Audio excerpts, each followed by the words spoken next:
My name is Sophia Mitchell, and I am 32 years old. I built a hotel empire from nothing after my family laughed at my dreams for years. Today I stood in the lobby of my newest acquisition watching my father demand to speak to the owner after being denied a free upgrade. The shock on his face when I stepped forward was worth every sleepless night and rejection letter I ever endured. They had no idea that the hotel they were trying to bully their way through belonged to the daughter they never believed in. Before I tell you how this moment unfolded, let me know where you are watching from in the comments. Hit that like button and subscribe if you have ever had to prove someone wrong who underestimated you. I grew up in a modest split-level house on Maple Street in coastal Maine. Our town, Harborview, was small enough that everyone knew everyone, but large enough to attract summer tourists who wanted the authentic New England experience without the crowds of more famous destinations. My father, Robert Mitchell, worked as the general manager at the Harborview Inn, the only decent hotel in town. From the outside, it looked like he had a respectable career, but inside our home, the story was different. Dad came home most nights complaining about guests, staff, or the owner. He carried a perpetual chip on his shoulder about not being an owner himself. My mother, Diane, would listen patiently, offering sympathetic nods while preparing dinner or folding laundry. Mom had given up her own career as a teacher to raise us and support Dad's ambitions, something I didn't fully understand until I was much older. My older brother James was Dad's pride and joy. For years older than me, James had the confidence that came from being the firstborn son of a man who valued traditional family hierarchy. James played football, got decent grades, and shared Dad's practical, no-nonsense outlook on life.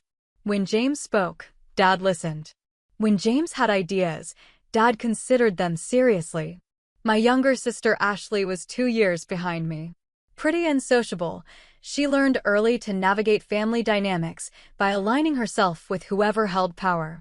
Usually, that meant agreeing with James and Dad, forming a three-person alliance that often left Mom and me outnumbered in family decisions.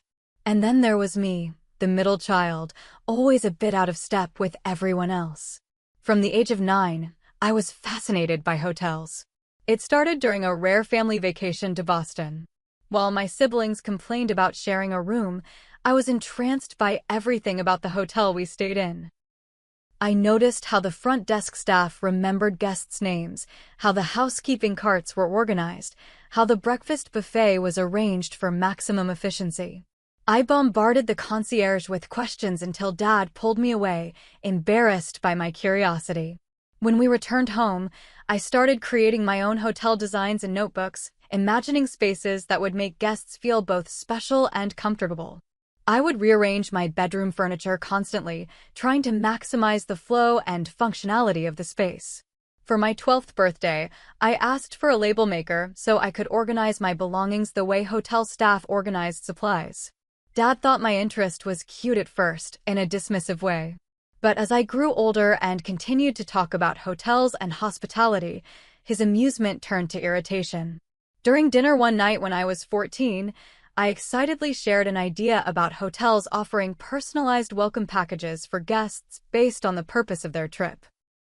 Dad scoffed. "You think hotels can afford to give away free stuff to every guest? This is why you'll never make it in this business.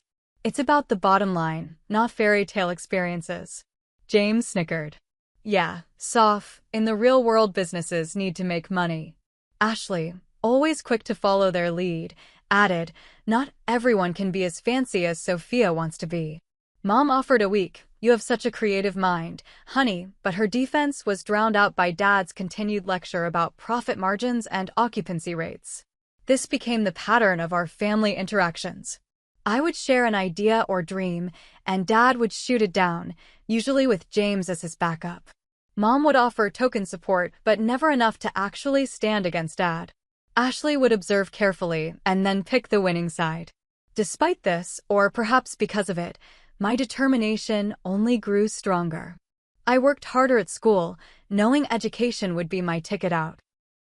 I started babysitting at 12, pet sitting at 13, and by 16, I convinced the owner of a small bed and breakfast in town to hire me for weekend cleaning shifts.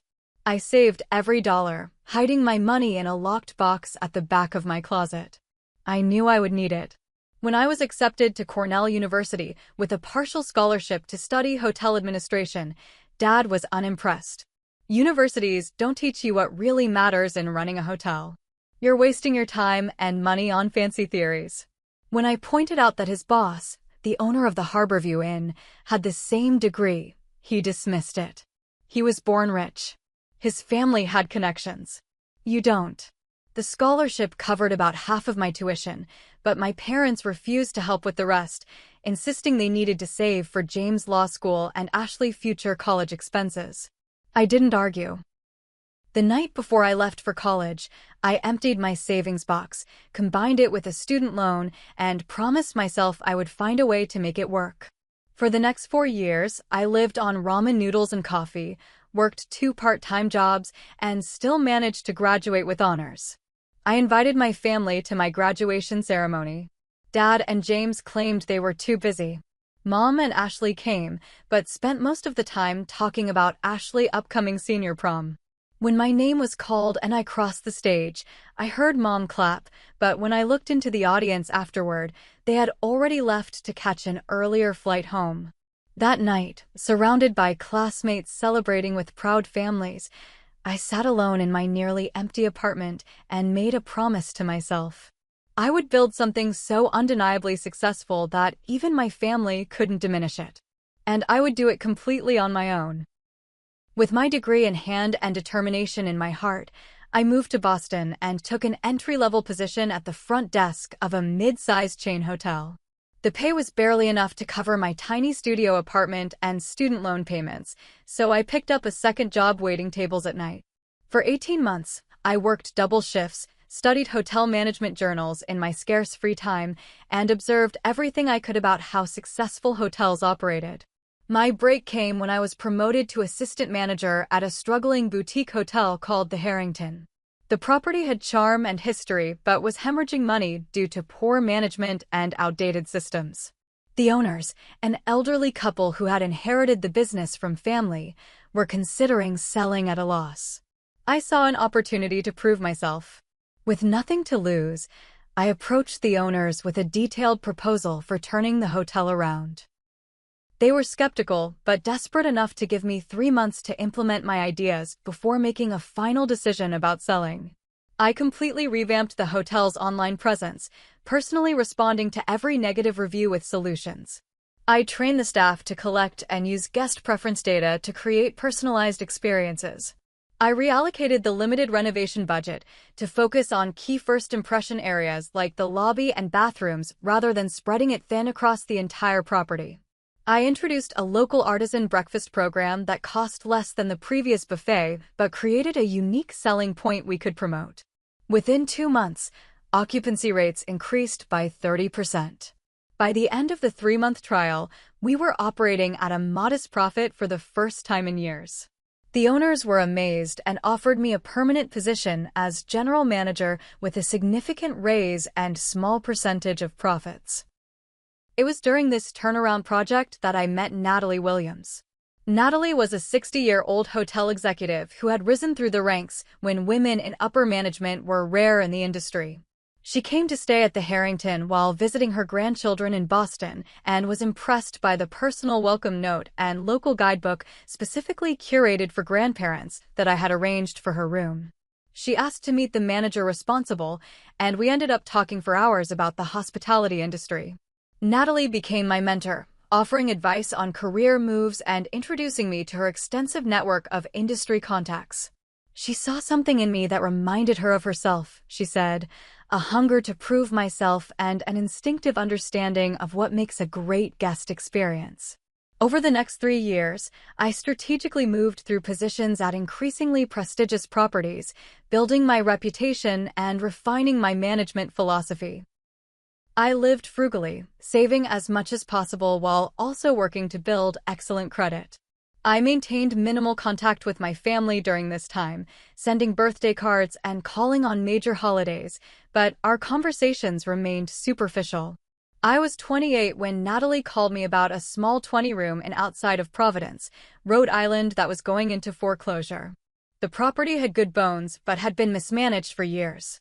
The bank was eager to sell, and the asking price was surprisingly within reach if I leveraged everything I had saved and qualified for a small business loan. It was terrifying to consider. I would be putting every cent I had worked for at risk. But when I walked through the property, I could see exactly what it could become with the right vision and hard work.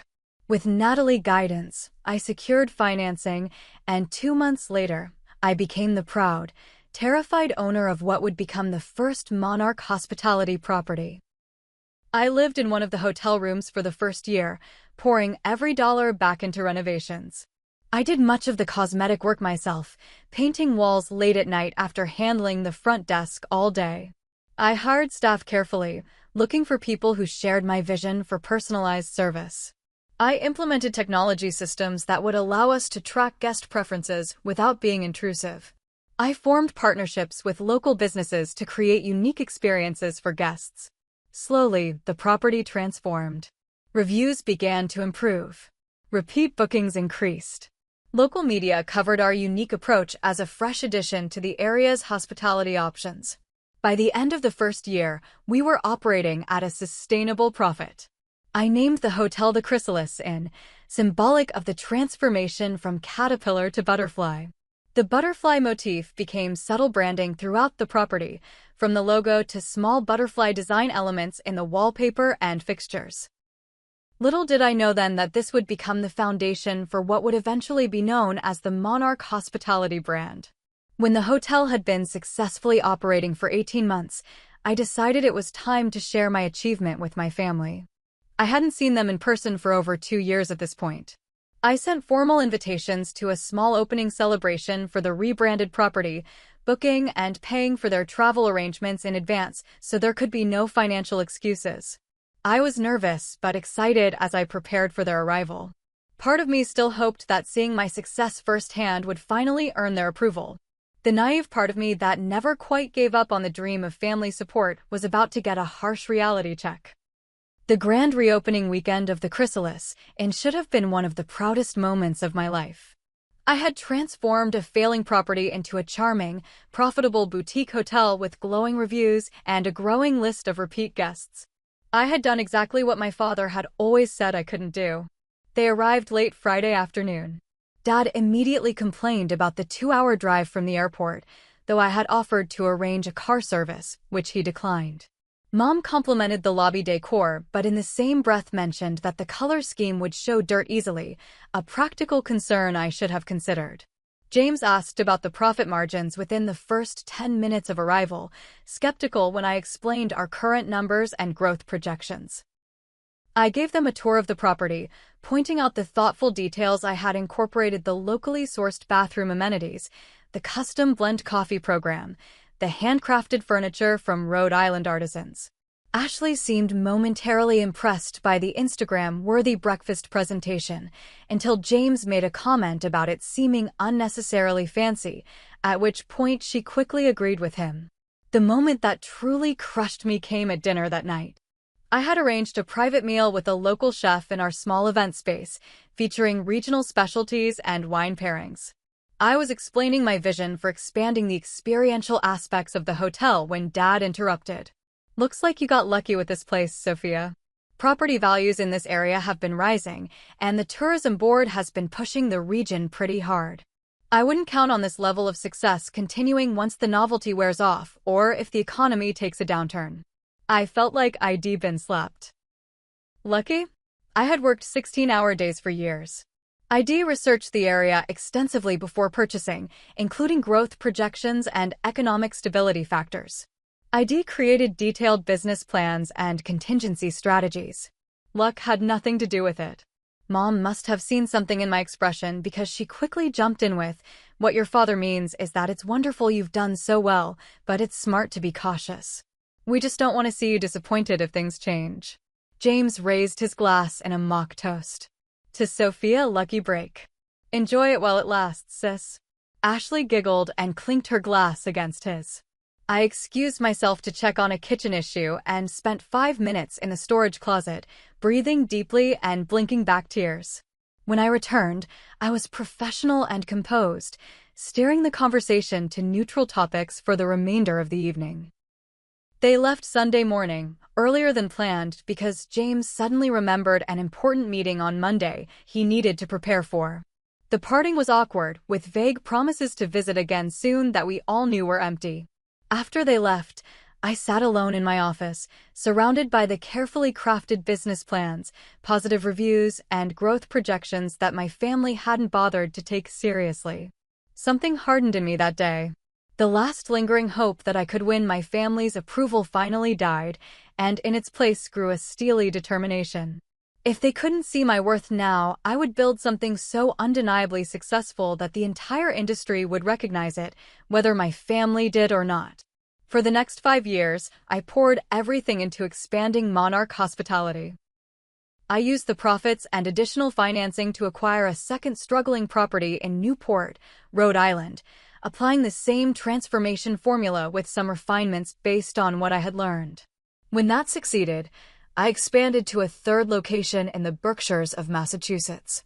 Each property followed the same core philosophy: personalized service, local partnerships, and thoughtful details that made guests feel special without ostentation. Each incorporated subtle butterfly motifs in the design and was named after types of butterflies or stages in their development. I was building not just hotels, but a recognizable brand with loyal customers who sought out Monarch properties specifically. I maintained minimal contact with my family during this time. Christmas cards, occasional texts, and rare, brief phone calls on major holidays.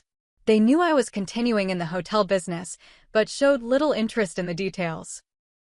I stopped offering information about my expanding company, and they rarely asked. By the time I was 31, Monarch Hospitality had grown to 15 properties across New England and the upper mid-Atlantic states. We had won regional hospitality awards, been featured in travel magazines, and developed a loyal customer base who appreciated our attention to detail and personalized approach to service. It was then that an unexpected opportunity arose. Pembroke Hotels, a historic chain with 20 properties primarily in the Northeast, was struggling financially after a series of poor management decisions. The once prestigious brand had fallen into disrepair and disrepute. Their properties were in prime locations but needed significant renovation and a complete service culture overhaul. After months of negotiations and securing additional investment partners, including Natalie, who had become not just a mentor but a friend and supporter, I acquired Pembroke Hotels in a deal that made regional business news. Overnight, Monarch Hospitality more than doubled in size and expanded into several major metropolitan markets. The business challenge was immense, integrating two different company cultures, beginning the long process of renovating the Pembroke properties to Monarch standards and retraining staff in our service philosophy. I barely slept for months, traveling constantly between properties, leading training sessions, overseeing renovations, and reassuring nervous employees about the transition. Among the acquired Pembroke properties was the Harborview Inn in my hometown, the very hotel where my father had worked for decades. He had left the position 3 years earlier, taking early retirement when new ownership, pre my acquisition, had begun making changes he disagreed with. I had known the hotel was part of the Pembroke portfolio, of course, but it wasn't the reason for the acquisition. Still, there was an undeniable symmetry to now owning the property where I had first become fascinated with the hospitality industry. I had been so consumed with the acquisition and integration that I hadn't given much thought to the Harborview property specifically. It was one of the smaller hotels in the portfolio and not in a major market, so it wasn't a top priority for immediate renovation.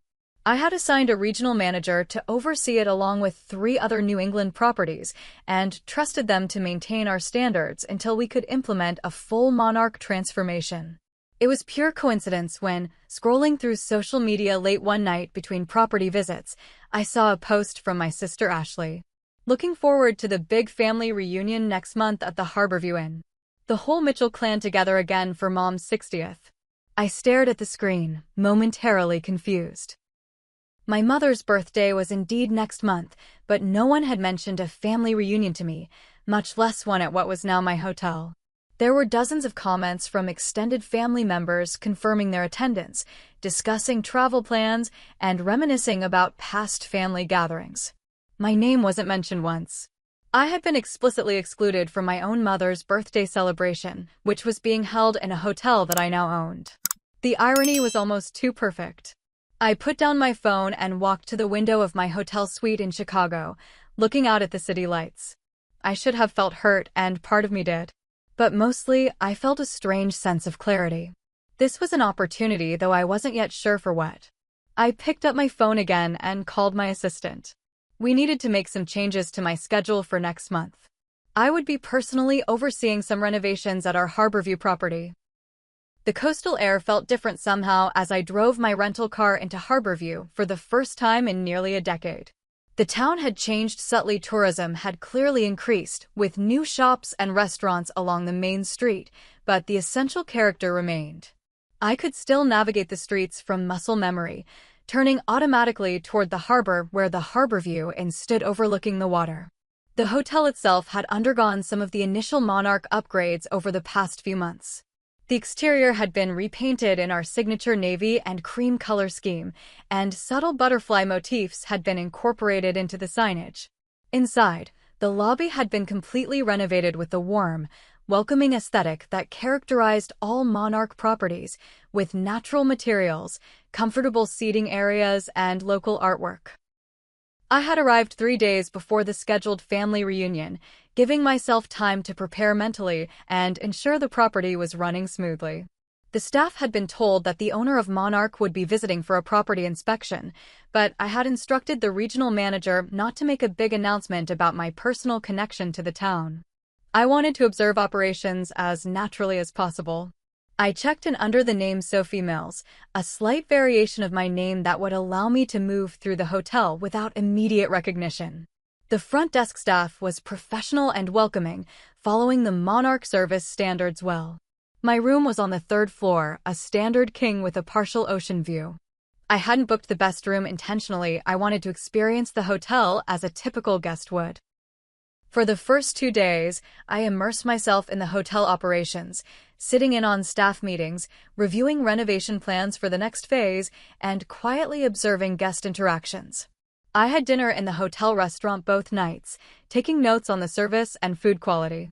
The staff was performing well overall, though I noted a few opportunities for improved efficiency and guest experience enhancement. By the 3rd day, I was satisfied that the hotel was representing the Monarch brand adequately, though not yet at the level of our flagship properties.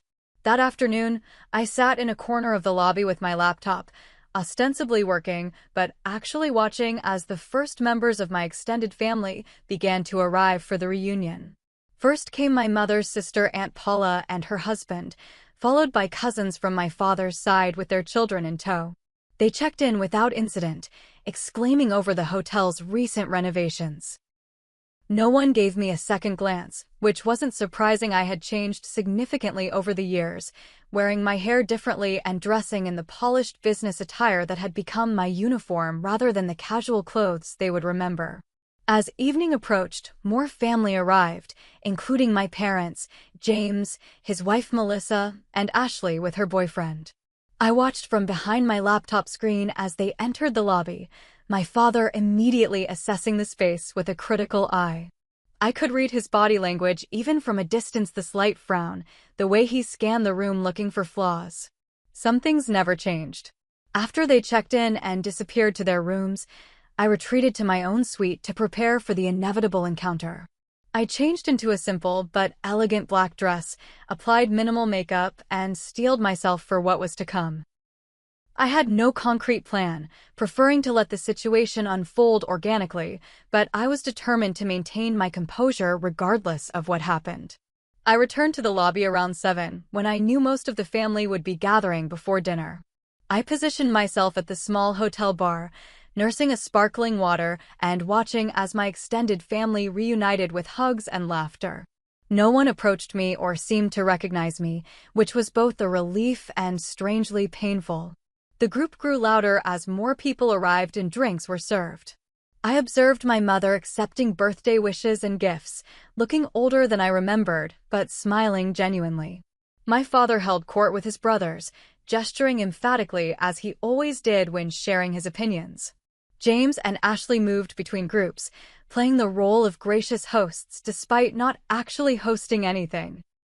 It was when the group attempted to move from the lobby to the hotel's restaurant for their reservation that the situation shifted. The restaurant manager approached politely, explaining that while they could accommodate the party of 20, the private dining room they had requested was not available as it had not been reserved in advance. My father stepped forward, his voice carrying across the lobby. But we specifically asked for the private room when we made the reservation. We have family coming from all over for this special occasion. The manager checked his tablet.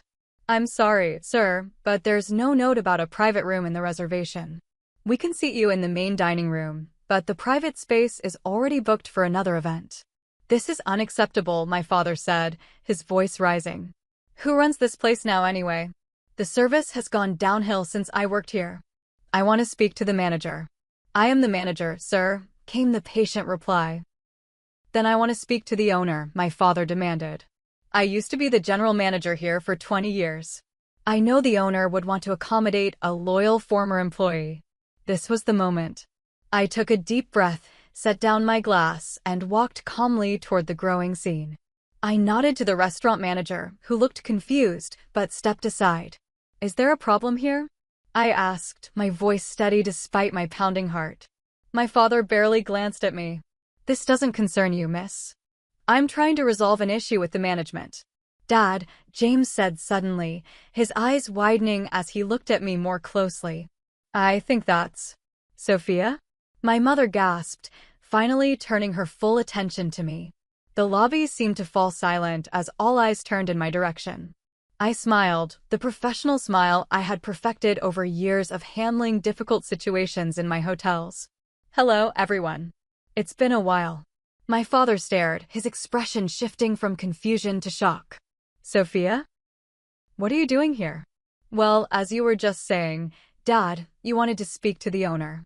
I swept my arm in a small gesture. So here I am. The owner? James repeated, looking between me and our father. What are you talking about? Monarch Hospitality acquired the Pembroke Hotel chain last year, I explained calmly. That includes the Harborview Inn. I'm sorry about the confusion with the private dining room. I didn't realize this reservation was for my family, or I would have made sure everything was arranged properly. My mother's hand flew to her mouth. You own this hotel? But how? Not just this hotel, Mom. The entire chain. The silence that followed was profound, broken only when a distant cousin whispered loudly, I thought she just managed a small inn somewhere. I turned to the restaurant manager. Jonathan, please prepare the butterfly room for my family. Move the tech conference breakfast setup to the Harborview room. Instead, they're a smaller group, and I think they'll appreciate the better view. Right away, Ms. Mitchell, he replied, professionally hiding any surprise he might have felt at the revelation. I turned back to my stunned family. The room will be ready in about 20 minutes. In the meantime, perhaps you'd all like to join me in the bar for a complimentary round of drinks? As the extended family moved somewhat awkwardly toward the bar, muttering in confusion and surprise, I gestured to my immediate family. Perhaps the 5 of us could have a quick word in the library first? Without waiting for a response, I led the way to the small, elegant library room off the main lobby. As I had hoped, my parents, James and Ashley followed, their shock apparently overriding any potential refusal.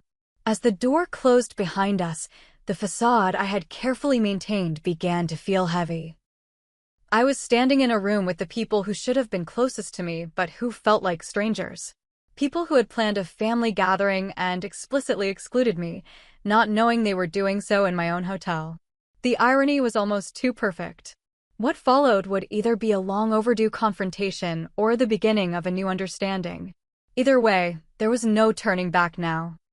The library door clicked shut behind Ashley, the last to enter. The room, with its built-in bookshelves, leather armchairs, and subtle nautical touches, was designed to be a comfortable retreat for hotel guests. Now it felt like a stage set for a play we'd all been rehearsing for years without ever performing. I gestured to the seating area. Please sit down. My father remained standing, arms crossed. How long have you owned this place?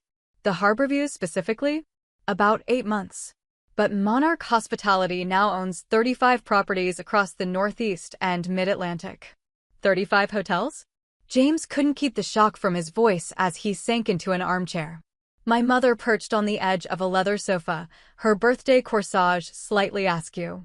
Why didn't you tell us? I tilted my head slightly. Why didn't you invite me to Mom's birthday celebration? The question hung in the air. My mother looked away. Ashley suddenly became very interested in her manicure, and James cleared his throat uncomfortably. My father, predictably, went on the offensive. Don't turn this around, Sophia. You've barely kept in touch for years. We didn't even know if you'd want to come. So you decided for me by not extending an invitation at all? We didn't think you'd be able to get away from work, Ashley offered weakly. You always say you're so busy when we talk. When we talk. I raised an eyebrow. The 10-minute phone calls twice a year where none of you ask any questions about my life or business. My mother finally met my eyes. We're very proud of what you've accomplished, Sophia. I had no idea it was on this scale, but we've always supported your career. I couldn't help the short laugh that escaped me. Always supported me?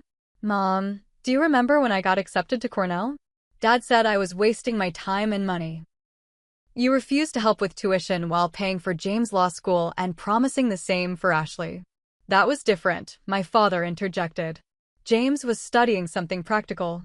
Hotel management is something you learn on the job, not in some ivory tower. Obviously, I was right about that part you got where you were through practical experience, just like I said. I stared at him, momentarily speechless at his ability to rewrite history to fit his narrative. Did you miss the part where I graduated with honors from one of the top hospitality programs in the country? That education was the foundation for everything I've built. Let's not argue about ancient history, James said smoothly, his lawyer instincts kicking in.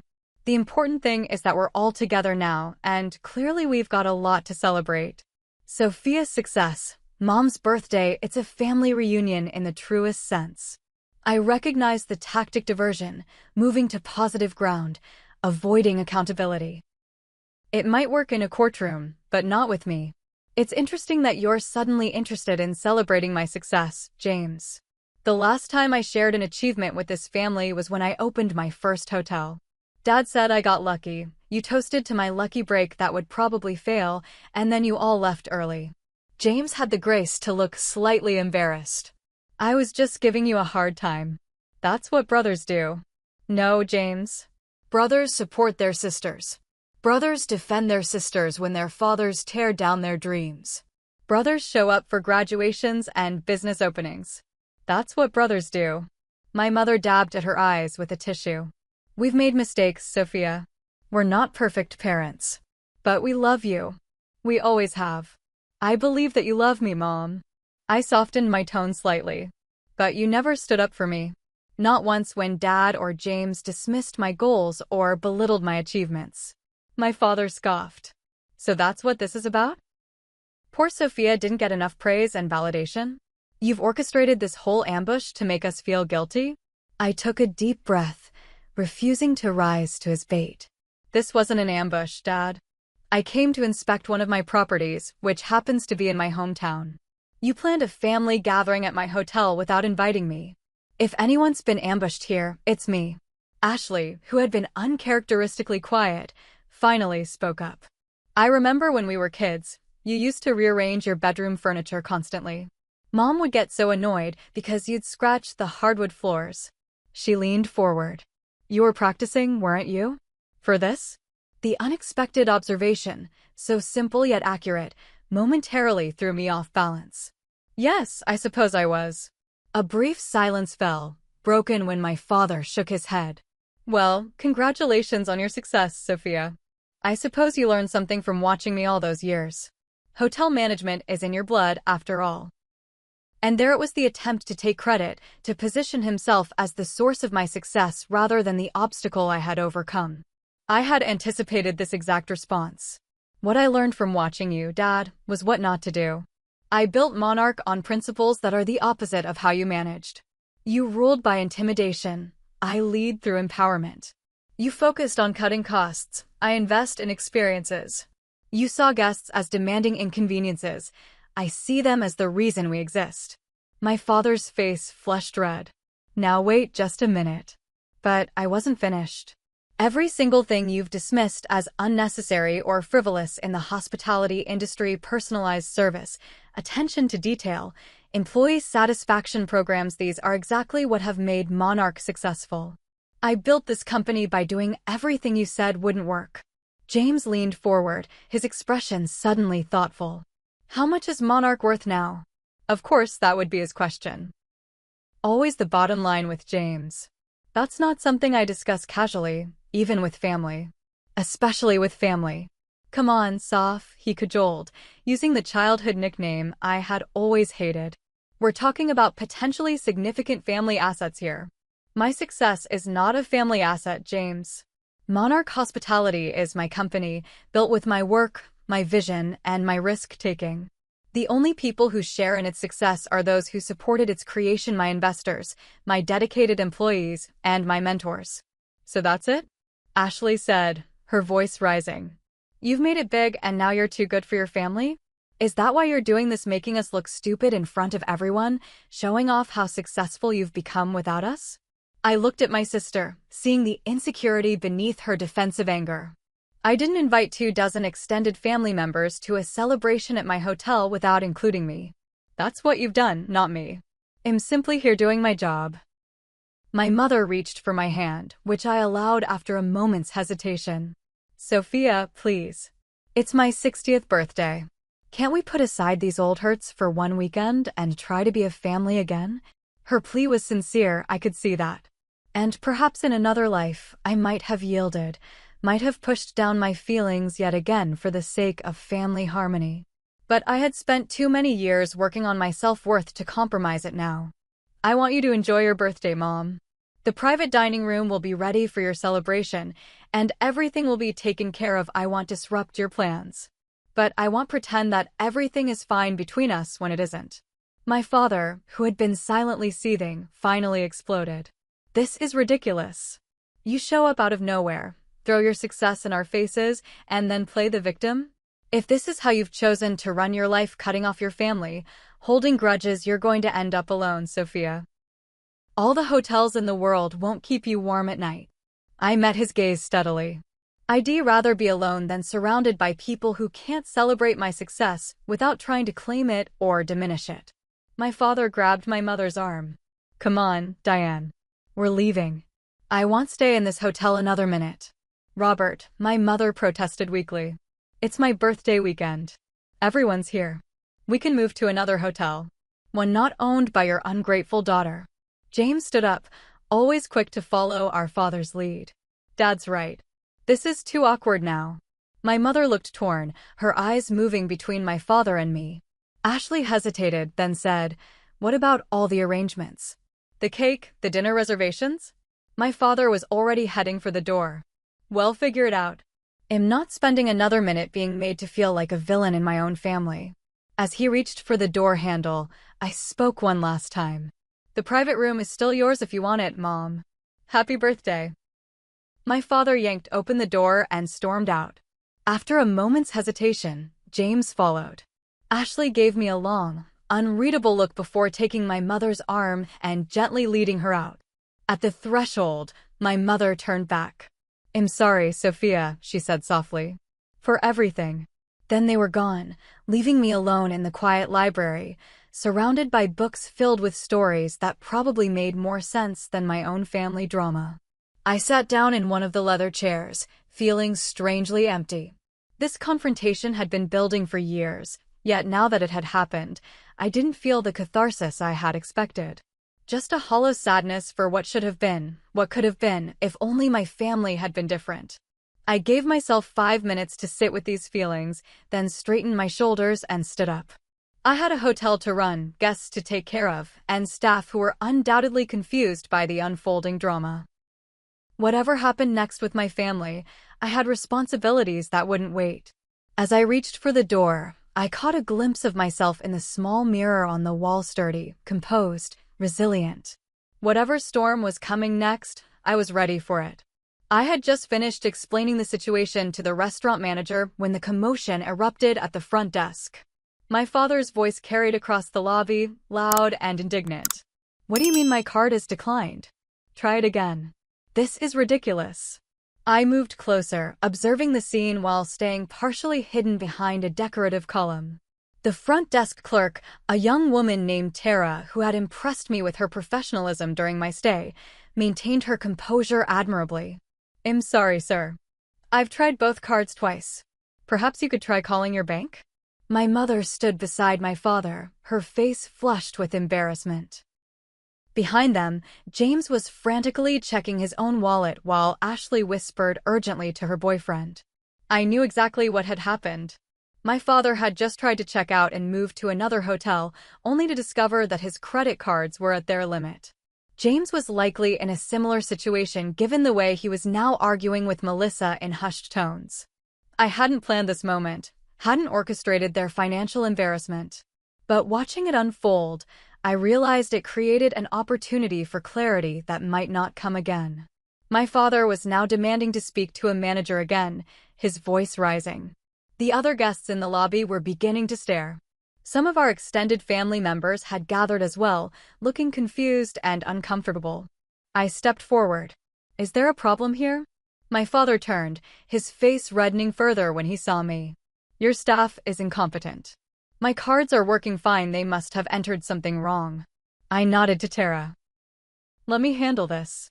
She looked relieved as she stepped aside. "Dad," I said quietly, causing him to bristle at the public use of the term. "If you'd like to discuss this privately, we can go to my office." "There's nothing to discuss. We're leaving this hotel immediately." I kept my voice calm and professional. "It appears there's an issue with your payment method.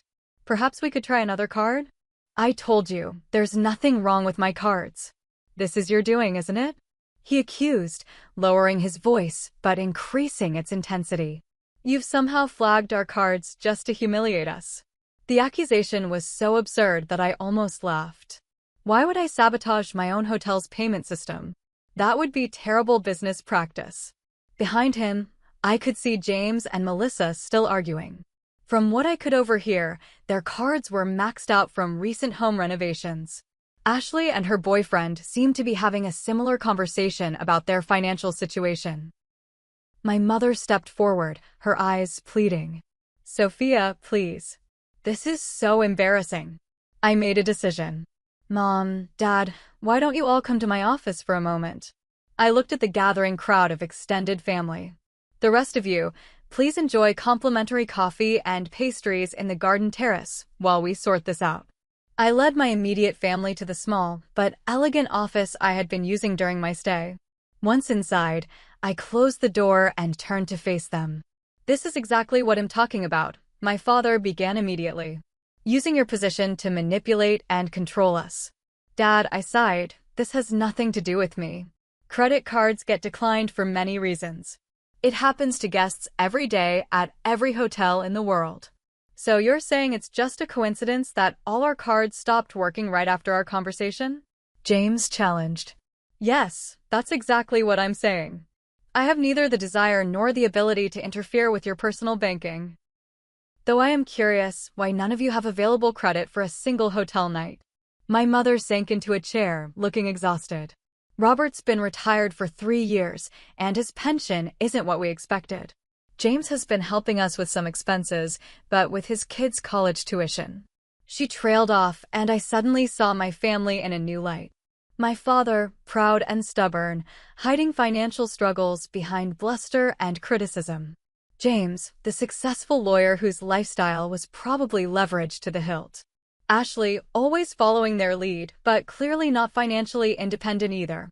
For years, I'd assumed they were doing fine without me. Better than fine. I'd pictured them living comfortable lives, occasionally remembering to feel slightly bad about not supporting my dreams. It had never occurred to me that they might be struggling while I thrived. The realization didn't erase the years of hurt, but it shifted something in my perspective. I turned to my father. "You have 2 options. You can stay here as my guests for the duration of Mom's birthday weekend. The rooms, food, and amenities will be covered. Or you can leave and make other arrangements. So now you're offering charity? He scoffed, but I could see the conflict in his eyes, pride warring with practicality. It's not charity, Dad. It's business. Having my family cause a scene in the lobby of my hotel is bad for the Monarch brand. This is the most efficient solution. I knew he would respond better to this framing than to compassion, and I was right. He seemed to consider it, his business mind engaging despite his anger. And what are the conditions of this arrangement? He asked suspiciously. Just one. You treat my staff with respect.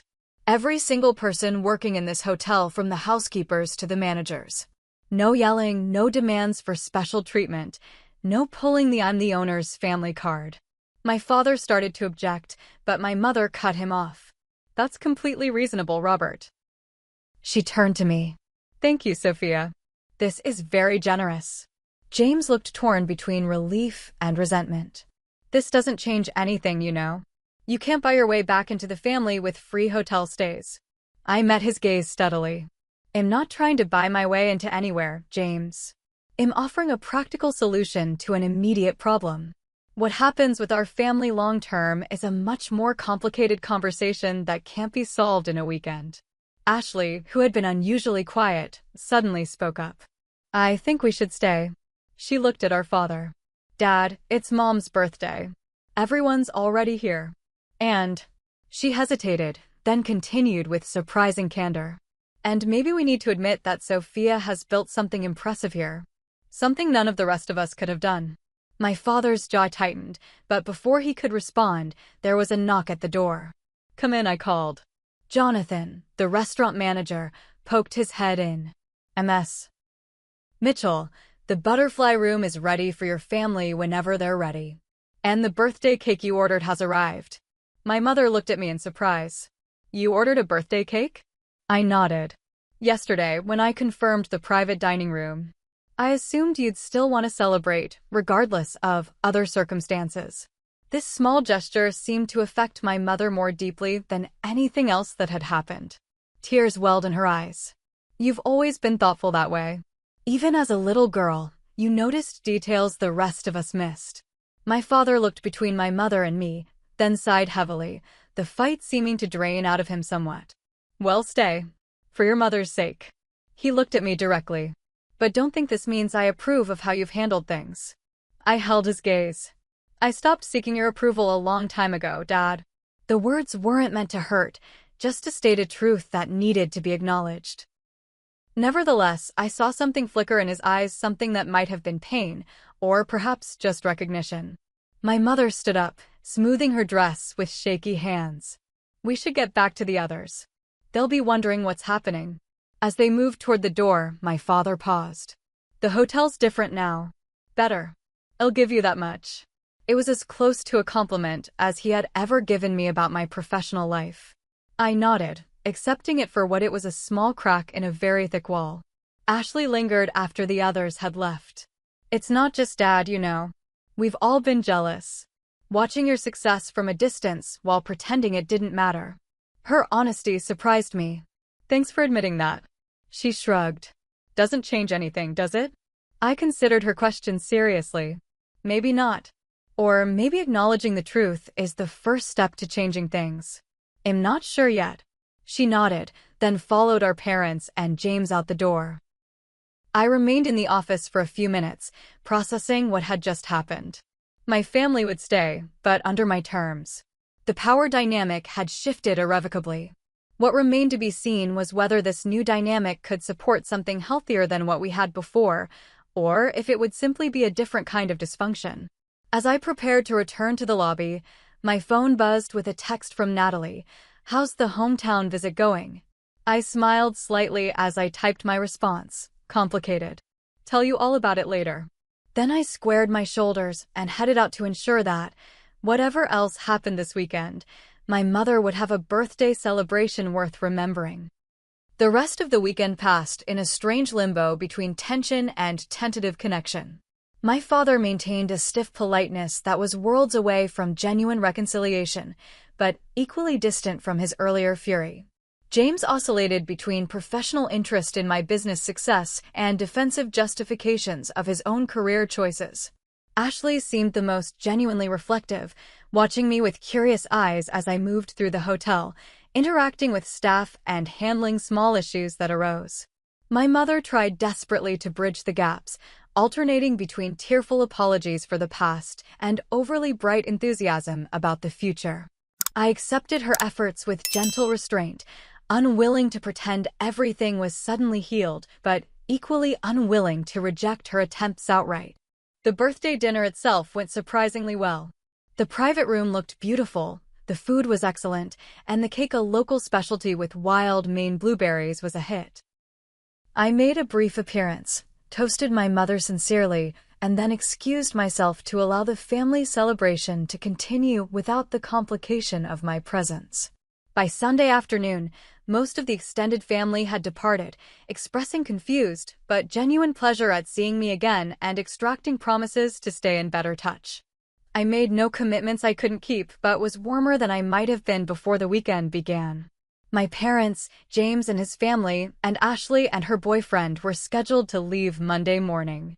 I arranged a private breakfast for them in a small meeting room, intending to say my goodbyes and then return to my regularly scheduled property visits across the Northeast. I wasn't sure what to expect from this final interaction. Part of me anticipated a return to hostility once the public constraints of the weekend were removed. Another part hoped for genuine connection, though I tried to keep that hope realistic. What I didn't expect was to return to my sweet Sunday evening to find my mother sitting alone in the hallway outside my door. "Mom?" I asked, surprised. "Is everything okay?" She stood quickly, smoothing her slacks with nervous hands. "I hoped we might talk. Just the two of us." I hesitated only briefly before unlocking my door and gesturing her inside. The suite was neat and impersonal. I had learned to travel light and leave minimal traces of my presence, even in my own hotels. "Would you like some tea?" I offered, moving to the small kitchenette. The suites at the Harborview included this amenity specifically for extended stay guests. "That would be nice, thank you." While I prepared 2 cups of tea, an herbal blend sourced from a local Maine farm as part of our commitment to regional partnerships, my mother sat perched on the edge of the sofa, looking around with interest. "Is this what all your hotels look like?" she asked. "Each property has its own character," I explained, bringing the tea to the sitting area. "But they all share certain elements: the focus on natural materials, local art, comfortable but elegant furnishings." She accepted the cup with a murmured thanks, then took a deep breath as if gathering courage. "I've made so many mistakes, Sophia." I sat across from her, neither confirming nor denying her statement. I'd learned in business that sometimes the most powerful response was simply to create space for the other person to continue. "I've spent the weekend watching you," she continued. "The way you run this place, the way people respond to you. You're so confident and capable." She looked down at her tea. "I'm proud of you." I should have said that years ago. "I'm sorry I didn't." "Thank you," I said simply. She looked up, tears brimming. "That's it? Thank you?" I set my cup down carefully. "What would you like me to say, Mom? That it's okay? That the years of letting Dad and James tear down my dreams didn't hurt? That being excluded from your birthday celebration in my own hotel didn't sting?" She winced. "No, I don't expect you to say those things. I hope you know I always loved you, even when I failed to show it." "I believe that," I said softly. "I do. But love without action, without support, without standing up for someone can feel very hollow." My mother nodded, a tear slipping down her cheek. "I was afraid of your father. Not physically," she added quickly, seeing my expression. "But his disapproval, his anger. It was easier to go along, to keep the peace." "Easier for who?" I asked, though without rancor. "Not for me." "No," she acknowledged. "Not for you. For me. It was selfish." Her admission surprised me. I'd expected defenses, justifications, perhaps even attempts to make me feel guilty for bringing up old hurts. This simple acknowledgement of her failure was unexpected and disarming. "Why no?" I asked. "Why this conversation tonight?" She set her tea down and clasped her hands together. "Because tomorrow we'll leave, and I don't know when I'll see you again. Because I've spent 60 years taking the easy path, and I don't want to waste whatever time I have left. Because you're my daughter, and I miss you. I miss the idea of having a mother, I admitted. But the reality is that we've been strangers for a long time. Can that change? She asked, her voice small but hopeful. I considered her question carefully, wanting to be honest, but not cruel. I don't know. Maybe. But not overnight, and not without real effort from both of us. What would that look like? For you? It was a good question, one that showed she was thinking beyond platitudes. I wasn't immediately sure of the answer, so I took my time, considering what a healthy relationship with my mother might actually involve. Regular communication, I said finally. Not just holiday calls or birthday texts. Real conversations about our lives. And honesty even when it's uncomfortable. No more pretending everything is fine when it isn't. I can do that, she said quickly, perhaps too quickly. And boundaries, I continued. I need you to respect that my business is mine. Not a family asset, not something Dad or James have any claim to or say in. She nodded. And your father? That's more complicated, I admitted. I don't know if he and I will ever have a good relationship. Too much has happened, and he's too invested in his version of reality. He's proud, she said. But he's also hurting. Retirement hasn't been easy for him. His identity was so wrapped up in his job, in being the provider. Seeing you succeed where he never did, it's difficult for him. I understand that, I said. But understanding doesn't obligate me to accept his treatment. His insecurity doesn't justify how he's treated me. No, it doesn't, she agreed, surprising me again. He needs to take responsibility for that himself. I'm not making excuses for him. I'm just trying to explain. We sat in silence for a moment, the tension between us not gone but somehow less jagged, less likely to wound if we moved carefully. Would you be open to having lunch when I'm in Boston next month? She asked eventually. Just us? The request was small, specific, manageable. I found myself nodding. I'd like that. She smiled, a genuine expression that reminded me suddenly of photos from her youth, before life and compromises had dulled her spirit. Thank you for the tea. And for listening. After she left, I stood at the window of my suite, looking out at the harbor where fishing boats and pleasure craft bobbed gently in the evening light. The conversation with my mother had been unexpected, unplanned, and yet possibly more meaningful than anything else that had happened during this strange homecoming. I thought about Monarch Hospitality, about the 35 properties now under my control, about the thousands of employees who depended on my leadership. I'd built something significant, something that mattered. I'd proven everyone who doubted me wrong. And yet, standing alone in my beautiful suite, I recognized that success meant nothing if it didn't connect to something deeper. The hotels, the brand I'd created, they were expressions of values I'd held since childhood: the importance of feeling welcomed, of being seen, of experiencing beauty and comfort in thoughtfully created spaces. At their core, these were deeply human values, rooted in connection. The irony wasn't lost on me that I'd built an empire dedicated to making others feel welcome while feeling unwelcome in my own family. Perhaps that was the source of my drive all along, a determination to create for others what had been denied to me. Over the following months, my mother and I met for lunch as planned, then began a regular schedule of calls and occasional visits.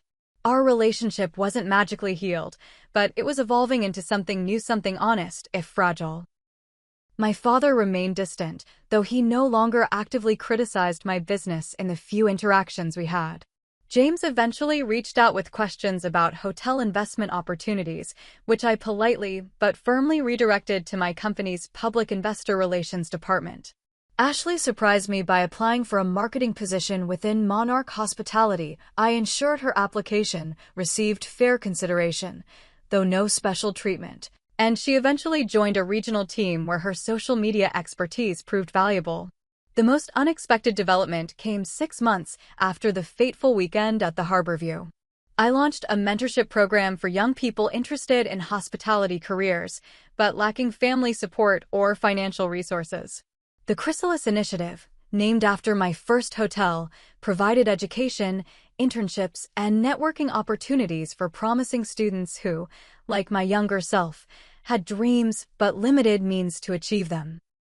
At the launch event in Boston, I was stunned to see my mother slip quietly into the back of the room. She didn't approach the podium or draw attention to herself, but when our eyes met across the crowded space, she gave me a small, proud smile and a nod that conveyed more than words could have. Later, as we shared a quiet dinner, she told me, "You've created something meaningful from your pain. That's rare and beautiful." Her words touched something deep within me. ID never sought my family's approval, not consciously, not since leaving home at 18. ID built Monarch hospitality for myself, to prove my own worth to myself.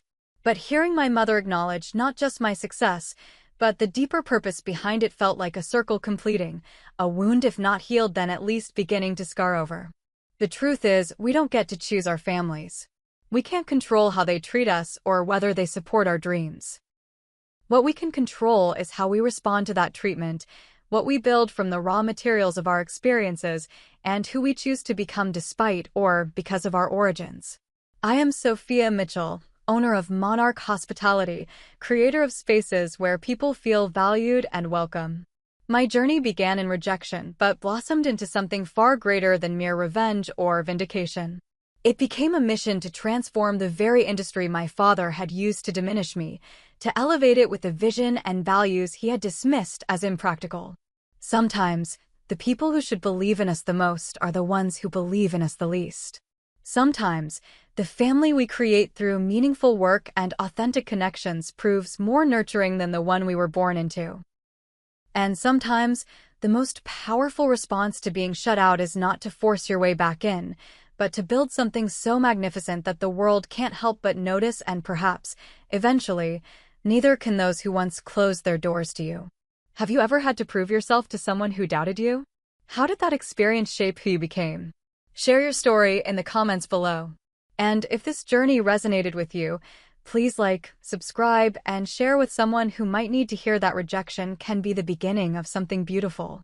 Thank you for joining me today, and remember your worth isn't determined by those who fail to see it.